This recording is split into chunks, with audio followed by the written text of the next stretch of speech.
Hello and welcome back to the Handstandcast with me. That's what we're doing. We're doing the Handstandcast today with me, Emmet Lewis, and my co-host Mikael Christiansen. How are things going, Mikael? Yeah, tired as hell. I've been doing 5 shows the last 25 hours or something like that, so pretty busted. But other than that, yeah, I can't really complain.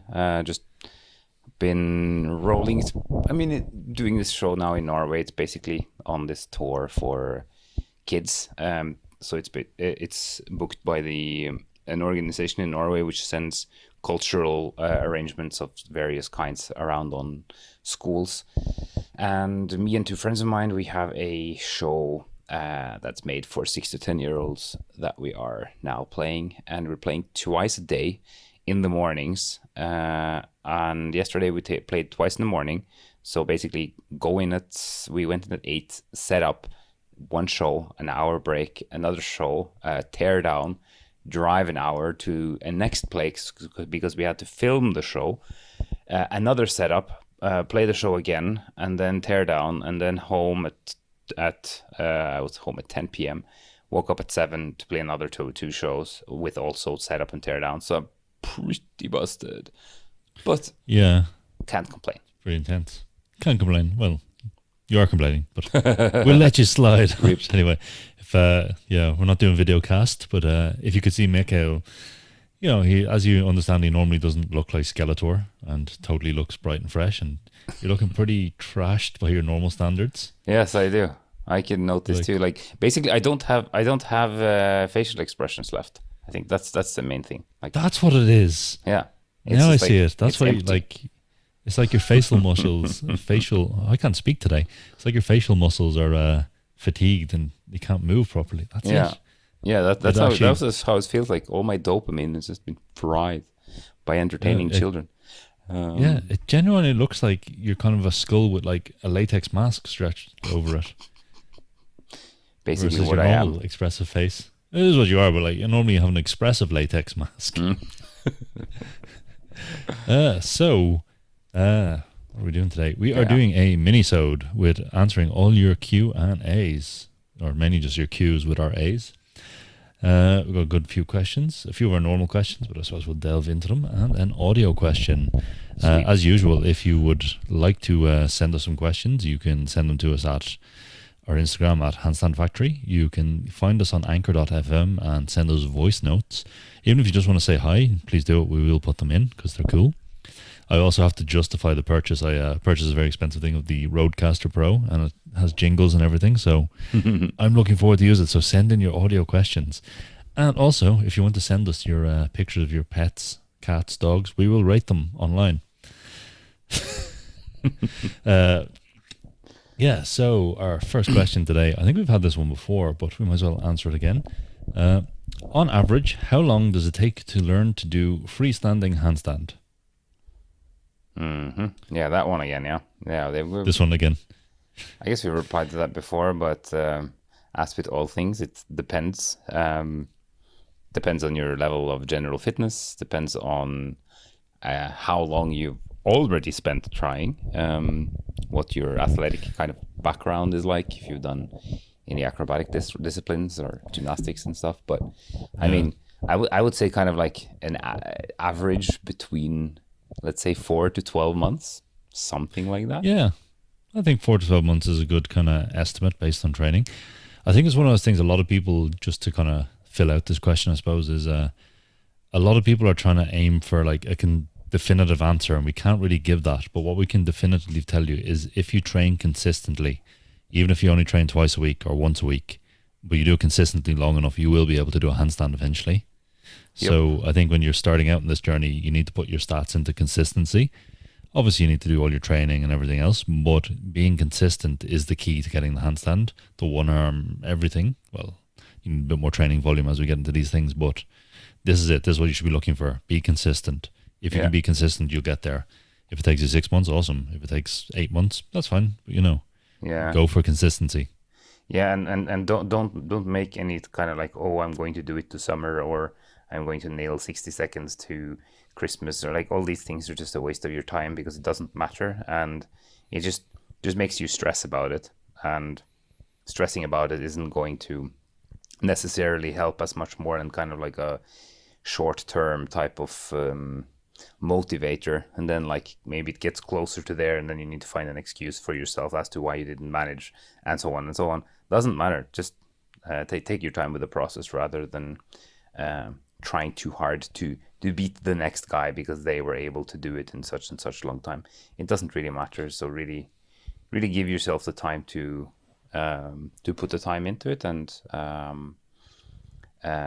make sure that you work on the things that will actually help you getting there. That is maybe like a kind of a vague thing to say, but you need to have a technical approach so you understand what you're trying to achieve, and you need to condition the various parts of the handstand, such as the forearms, so that your grip is strong enough, your shoulder alignment in terms of just the mobility if that is needed, and the strength of the shoulders so that they can also stay in the position that you want them to during the handstand.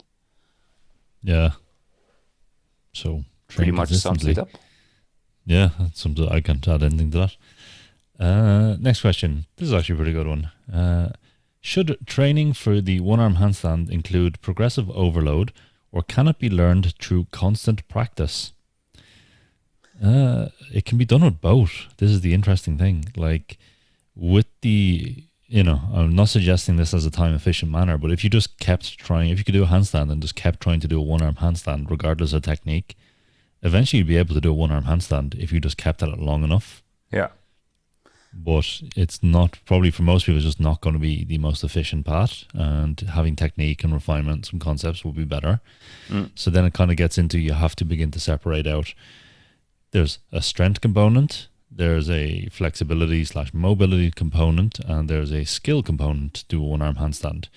And developing the body and the strength can be treated like a progressive overload things. If you're just trying to build the strength, it can be like, okay, I've done 5 sets of 15-second 4 fingertip holds, and now I'm going to aim to work up to 30 seconds before I start working on the one arm itself. So then I'll try do 5 sets of 20 seconds before I do 5 sets of 30 seconds. Quite logical. But, you do have to allow variance for sets that don't make it. So generally we suggest having a range. So I'll aim to do 5 sets of, 15 to 25 seconds. And if it's below 15, I don't count it. And if it's over, that's great. It sets a new baseline. But giving yourself a range rather than precision is good here. Yeah. Yeah, progressive overload is also progressive overload, I think, is a simpler thing to use in terms of a parameter. If you have either specific repetitions or specific weight or something, it's much more easy to calculate. Whereas if you are working on a, let us say, normal handstand, you might move from 30 to 35 seconds, but like your form might either get better or worse, or like there's other things in terms of quality that matters a lot in terms, since it's such a kind of skill thing. So you can brute force it by simply trying a million times. That's how I got my first one arm when I was doing breaking. I just tried to do it until I could wobble on the arm for a bit, but it wasn't great, and I had to kind of put all of that away when I eventually started training actual hand balancing with my first coach. Of course, a lot of that balance and sensation was retained, but still it was like I had to basically rewire everything. So it's better to approach it as something separate from progressive overload, but it has a progressive overload component, or it can have. Yeah, definitely. Yeah, it's also like when you get into the actual balancing of the one arm, it's so chaotic when you're learning. It's near impossible to actually program a set overload. You can't go in like, oh, I done 5 second one arms last week and now I'll do 6 second one arms. Yeah, it's a total fallacy. Like, it's just unpredictable. You might come in and smoke it, or you might come in and not even be able to shift your weight over. Yeah, and even on 2 arms, I mean, you might have done your 35 seconds and be happy, and then like for 3 weeks you're not able to hit 20. Like, these things can happen, and if you're training progressive overload, you'd have like a program you'd follow, and a program that you most likely would be able to come in and do, due to just being in a kind of a force range that you should be able to manage, and by pushing yourself you can go slightly further. But with a handstand, let's say you're going to kind of go close to your maximal work in an endurance set, but then like you're not warm in the shoulder or something, and you keep messing up and you fall out after 10 seconds 3 times in a row. Well, maybe you wasted a lot of that kind of energy that would make it possible for you to reach that kind of new max or get close to your max or whatever. So, but still, you've balanced on your hands for 10 seconds 3 times. That is still skill training. So like basically what we're trying to say here is we're trying to say that it's much more confusing and annoying than that is, because it is. Yeah. Confusing and annoying and frustrating. This is the main thing you need to progressively overload for the one arm handstand, is your frustration. Yep. That is exactly it. You need massive, or that's the thing. You will progressively overload your frustration, and then you will build some sort of tolerance and capacity to your own frustration. I think that is like the true skill. That is the absolutely true skill of it. Yeah, I'd say, I think I said this last week or the week before, but like 90% of my job as a coach when I'm taking someone through the one arm process is just making sure they don't quit. Yeah. It's just like, it's literally just don't quit. Just keep doing it. It's like, it's not working. Trust me, it's working. Just keep doing it. Yeah. Right. So we have a audio question. Yeah. As I said before, we have a mystery caller. I actually know who the caller is, but I will leave Mikael try to guess. Hello, Emmet and Mikael. Anonymous caller, but long-time listener. I can tell you I pay attention to every single word that is said. You might say it's my job. My question is about developing the compression strength and flexibility for pancake, not following the programming in the manual, which I know is very excellent, but is required to be done 2 to 3 times a week. But for a poor Taoist boy who trains 5 hours a day, there's very little room to add in anything else. And this is a skill I would be interested in developing. Could you please speak more, Emmet, on... I got flustered with the timer counting down, so I got 4 seconds left on developing compression and pancake flexibility once a week. Thank you. Yeah, basically it's one of these things. If you've only got once a week, then you kind of got to go all in on it.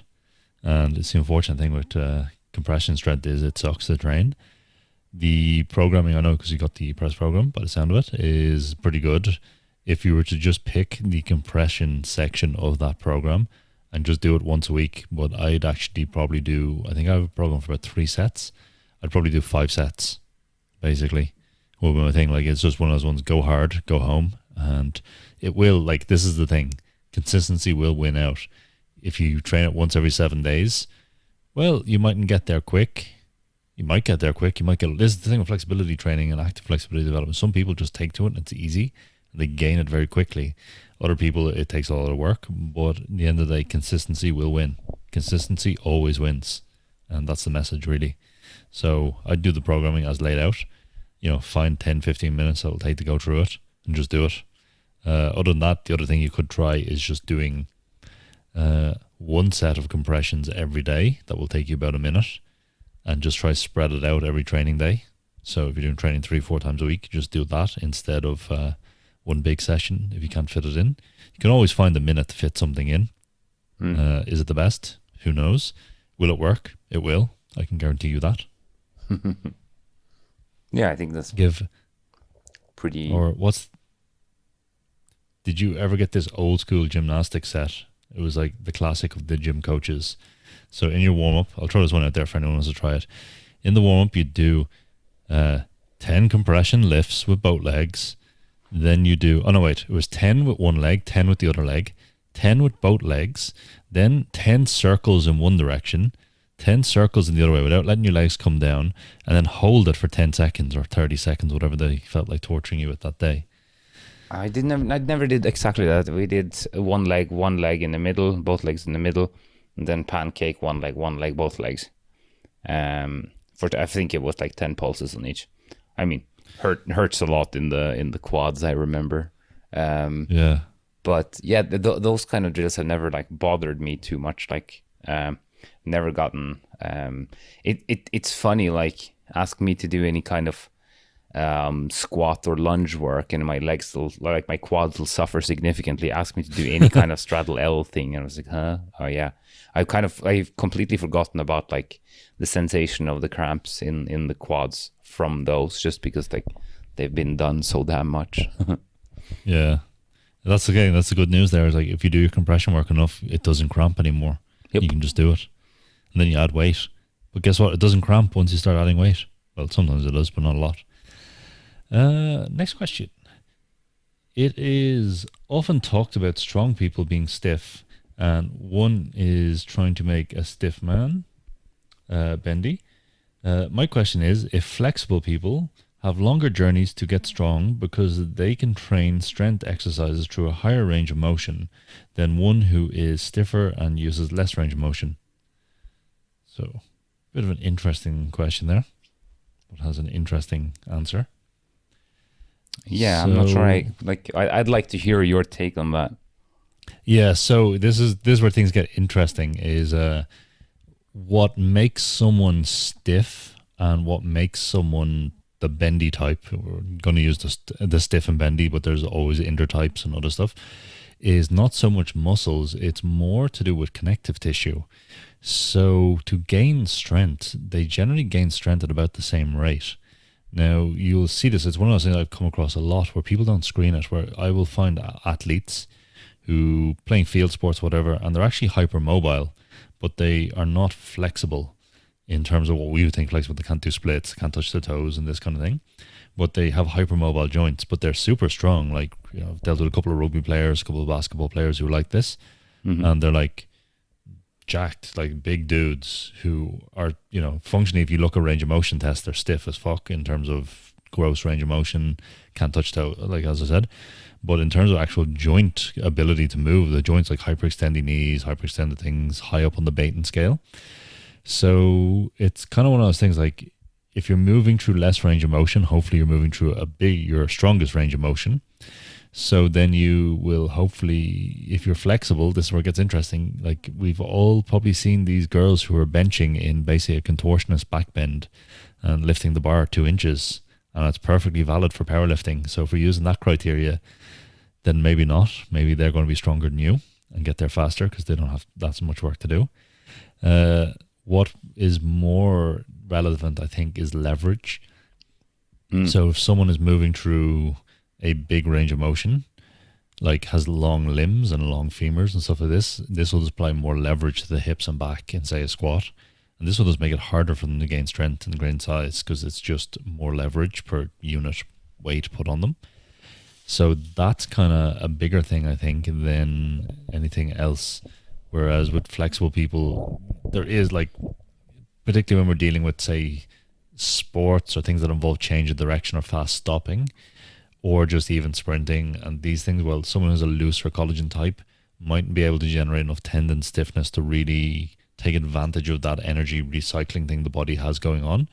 It doesn't mean they won't be great, but you probably won't find someone who is hypermobile at the top level of sprinting. Will someone max out their potential in the same amount of time? Yes, I think so. If you put all your stats into powerlifting and you're hypermobile, you will get damn strong. You'll probably get strong at about the same rate as most average people would. So, yeah, I don't think it's a big factor. Small factor, but not a big one.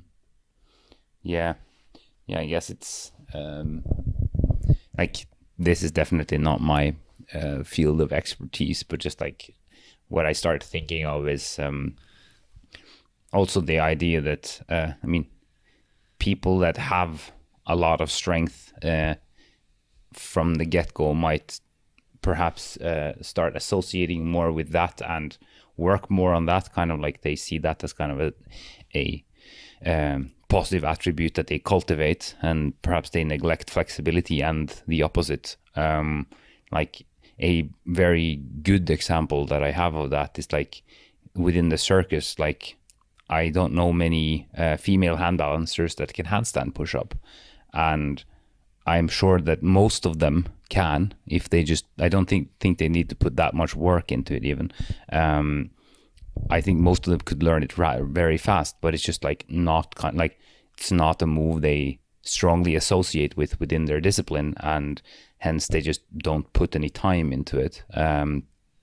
Whereas like it's kind of perhaps looked upon as kind of a guy move, kind of quote unquote, and then hence has lots of dudes working on it rather, and then it kind of just becomes kind of differentiated in that sense, that kind of, okay, you're really good at a certain thing and you keep cultivating that, such as like, to take a much more extreme example, why would a contortionist bother learning a handstand push-up with the straight body, for example, unless that person would be very interested in having one, but it's not something that would be like very associated with the discipline. So I think there might be kind of a factor there in terms of just like what you associate with in terms of the attributes you have and the kind of skill set or discipline that you are practicing within. Yeah, there's a good actually example, just to segue into circus world slightly, of I can think of very few girls who can do handstand push-ups in circus, but they probably could. But I can think of a lot of girls who can do a triple fold contortion push-up, which is arguably much harder. Triple fold, for those people who don't know, is when you do a back bend, so imagine it's like a scorpion, but you bend all the way around, so you're basically sitting on your own head, and then you bend your legs, quads up, so your knees are bent and your feet are tucked in behind your armpits, so you're folded in 3 places. And then people do a chest stand in that position and then just basically bench press themselves up into a handstand from it, and then continue on and do stuff. I know plenty of girls who can bang out a lot of reps in that position. And you're just like, oh, and it wouldn't be too much difficult for them to learn a handstand push-up. No, if they for don't sure want not. to do a straight one. But they've done the one that requires like basically the most amount of flexibility your spine can muster and push up in it. So yeah, it also kind of segues slightly the diversity into gender differences, I suppose. But I can remember when I started circus, none of the schools would really let girls do straps because it was like a guy discipline and you had to be so upper body strong. And then it was just like kind of one of these things like, oh no, you do have to be strong to do straps. But then some girls started doing it, and it was obviously going back 14, 15 years at this stage. And then some girls started doing it and they were killing it. They could just do like basically everything, like all the basic strap repertoire. It's gone a bit higher nowadays because people have pushed the limits a bit. But they were doing switches, they were doing spinning switches, roll-ups with legs, all the base repertoire easy. And then people were like, oh wait, girls can strong too. And they're like, yeah, you idiots. Yeah, I mean, and now there's tons of girls doing straps. I think there's like as many, at least that I've seen, that are doing straps. I think a lot of, I've at least noticed that a lot of aerialists that do rope or silks or hoop or stuff like that also start doing straps. And I think it's just a good development in general. And of course, like a lot of the vocabulary is like transfers well between all of that stuff. So yeah, I do think it's certainly kind of changed on that part. But I think there's like kind of just this tendency of just like, okay, I am good at doing these certain things and I will kind of stick to them, just like with me and not doing Mexicans, because like I'm not the bend dude. So hence I just avoid Mexicans at all cost, even though like, as you said, like, would I max out my potential on a Mexican at an average rate if I worked on it? Probably. It's been my lifelong goal to make Mikael do Mexicans. Don't make me do back. Mexicans, Emmet. Help. But he's really good at them. No, he isn't. Good at them. Send help. Emmet is trying to force me to do a Mexicans. I will. We have a video of you doing one somewhere. I was pretty good after we stretched the shit out of you. Mikael, like, despite what you think, his hips are super bendy. He's got like god tier external rotation. Yeah, my external rotation is good, but suffering. I did a bridge today, Emmet. Be happy about it. Ooh, I think that's the first one you've done this year. Not the first, but like probably not more than maybe 10. I'll do one tomorrow as well. I'll remember. Ooh, send me a picture. Oh God. Can have a bridge off. Right, next question. How can I stop looking like I haven't slept for a year after a handstand session? Handstanding for a long time does something funny to my eyes. I thought it might be to do with holding my breath and lack of oxygen, but I have been focusing on breathing in the handstand. It still happens sometimes. Yeah, this is actually an interesting one. I think I'm going to guess why I know what's going on, and it's generally to do with lymph drainage. It's that you could probably notice your eyes kind of get a bit blacker and puffier, and then kind of go a bit deeper. I've seen it a few times where people, there's whatever goes on in their lymph system or the vascular system, is they get upside down and everything drains in and their face puffs up. I can even remember there was one girl who was in circus school with me, and she'd do handstands. She had to stop training handstands for a year because it went away eventually. But she would get eyes that were like slits, like her whole lids couldn't open, like she was squinting the whole time just from being upside down and the pressure. So it is something that happens. I've seen it and I've seen, like, we've all seen burst blood vessels in the eyes and the cheeks and these kind of things. So, watch out for these things. They do happen. They do go away eventually. They are definitely one of those things that I've seen and then it just stops happening. So I think that would be it. Other than that, maybe it's your hair and you need to do a bit of hairspray and other stuff so you don't get that out of bed look, maybe. Yeah, like I know many people also that get like very red-eyed when they do handstands. Some much more than others. Seems to be rather individual.